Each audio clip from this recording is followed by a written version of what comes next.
Today we'll talk about how can you search for memory on your ChatGPT app. So you just follow these ways, then it's going to work with you. So all you have to do is so you just go here.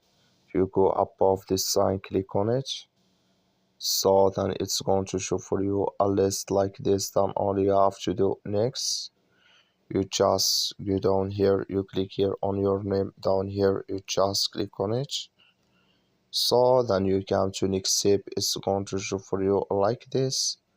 Then all you have to do next, you just click here on personalization here, just click on it. So then you click here on manage memory here, you just click on it here. Then you come to next step, and here can you search for memory here in this list on your ChatGPT app. So that's all you have to do. I wish you I get it. That's all. Thank you for watching. Don't forget to support us by liking, subscribe.